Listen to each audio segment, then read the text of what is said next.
Hello everyone's. I'm here for Love and Hip Hop New York Season 7 Episode 9. But before we get into this review, go ahead and give this a thumbs up. Hit that subscription button. It is free all day, every day. And make sure your notifications are on so when my video pops up, you can come over and watch it. Make sure you tell your friends. Now back to this review.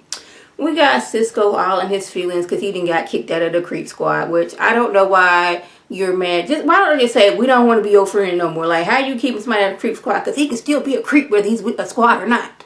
Just saying. But I want to say something about last week.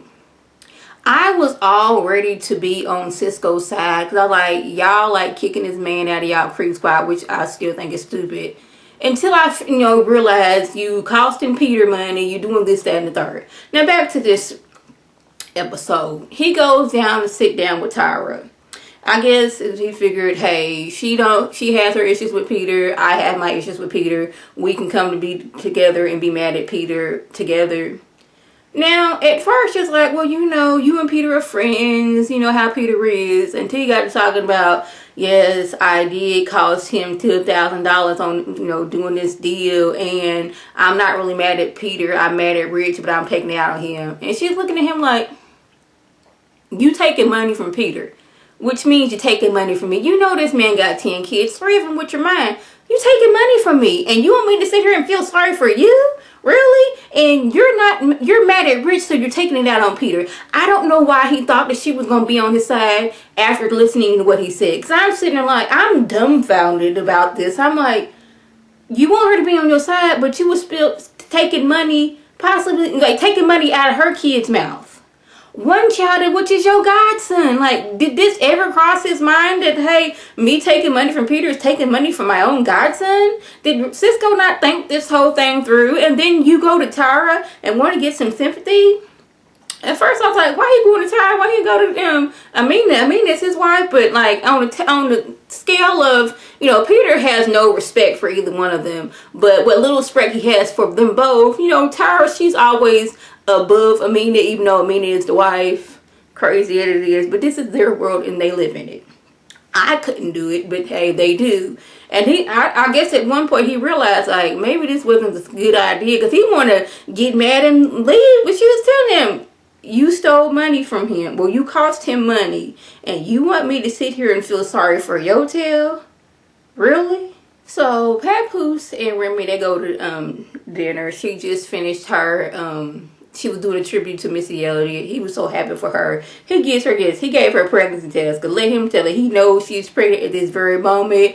Her mom and him, they done got together and discussed how Remy is changing. And he's ready for this baby like yesterday. They was already sitting down earlier and her new manager came on. And like, why did she have to be on FaceTime? Why that lady had to show her belly? Because it's only further giving him confidence that, hey, she's pregnant. And she's still working. You can be pregnant and working too. But she's not going to be on stage. She's not going to be doing photo shoots. She's not going to be doing music videos. She's not going to be doing nothing. She's in behind the scenes. But you can't tell Papoose nothing. He's like, I want you pregnant like the moment you got out of jail. But Remy's thing is, I have 365 days after our wedding date to get pregnant. Not any time beforehand, but he's like, you pregnant, I already know it. I know I was hitting them bad boys at the park. I'm ready for this baby. He don't know what to do with himself until he actually sees that she is pregnant and this baby is into this world. And then he'll be happy like, I done finally got my baby from you. Then you can go do what you need to do. I just want my baby. Mariah Lynn, she's all in her feelings because she is not the first lady of Gwinnett. I guess that's supposed to be a prize. But my whole thing is, you and this Major Galore going back and forth, if y'all that confident in y'all talent, you shouldn't care about what anybody else got going on. If you happy with what you got going on and you thinking you that girl, then don't even worry about Major Galore. Like, who else is playing y'all music? I'm not trying to be mean. And I'm not trying to be shady. But these two, like Mariah Lynn especially, she's going on how she's the best thing since sliced bread. But it seems like DJ Smiles a lot is the only one playing her record. Major Galore, she's all happy because her records are getting played. Like, I would hope, like, the person who owns your record label, who is also a DJ, I would hope he would be the one that's playing your record if nobody else is. She's like, yeah, he's always playing my record. I said, I would hope so, because when you get paid, he gets ready, that's helping him out. I don't see why these two are like mad at each other. Like, y'all are fighting over being over the first lady of winning. Let that sink in. Y'all, I have a little problem with this scene with Yandy, because she done got this message. Somebody's so concerned about little Mendeecees that she was like, oh my goodness, little Mendeecees, let me step into action and meet up with this unknown person. Now I know security is there, but you never know when somebody wants to jump stupid and security couldn't jump in time. Yeah, like, y'all are not even in a restaurant. Y'all are on a sidewalk. It is dark out. Like, what is really going on? But anyways, this girl, she was Samantha's friend, and she's like, I thought you was the enemy at first, and I just want to let you know that I have a change of heart. And Erica and Samantha, they have been plotting to destroy you and Mendeecees' relationship, saying you cheating, saying he's cheating. Yeah, I was along with the plot at the beginning, but once Samantha, she started feeling some type of way about me, I decided, hey, how dare y'all doing this? I'm going to go to Yandy, and I'm going to expose y'all for who y'all are.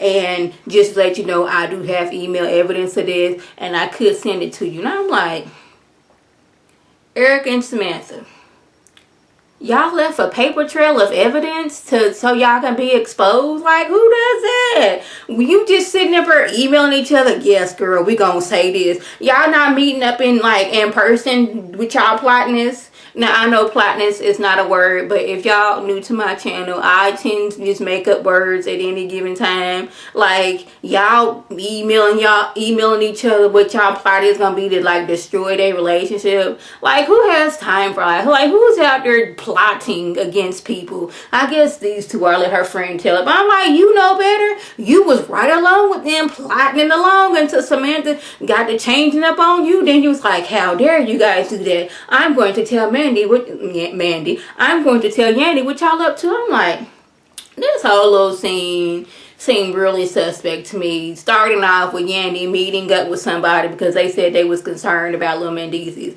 Like, if they was concerned about little Mendeecees and they was Samantha's friend, couldn't they have gone to doggone to her mama?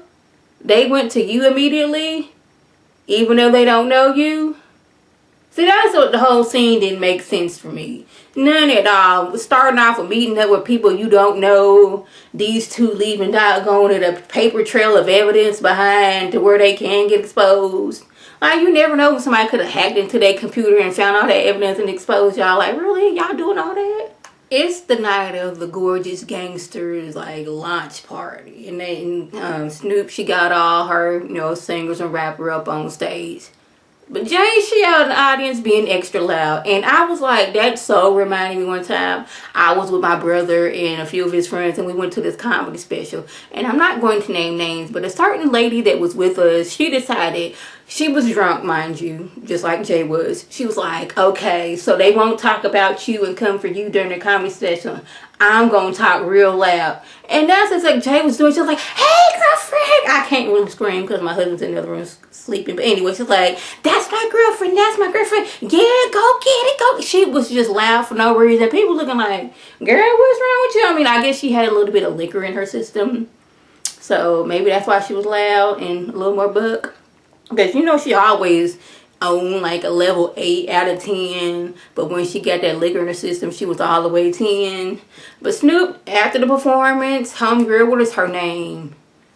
Vivian, no, it's not Vivian Green. Whatever that homegirl that was feeding her the strawberries, I cannot think of that girl's name for nothing. But anyway, they go up there, they congratulated her, and at one point, doggone it, Jay was like, shut up. And Snoop was like, hold up, that's what you're not going to do. You're not going to tell me shut up. But homegirl's like, I'm going to exit stage left and get away from this craziness because I want nothing to do with it. Snoop, realizing that Jay is drunk, decides, okay, I'm going to leave this situation before it gets worse because this is my event and we're around important people and I don't want them to think that this is what my label and my business is all about. So she goes outside, which doesn't make things any better because Jay is out there screaming to all of top of her lungs. Like, she was at full capacity of lung screaming, not just midway or at the bottom. She was at full capacity screaming. We have cameras out there. We have people in the industry, and you out here acting all kinds of crazy because you were drunk. She was accusing Snoop of sleeping with somebody, and this was like, Snoop was like, this is one thing if you cutting up knack foods at home.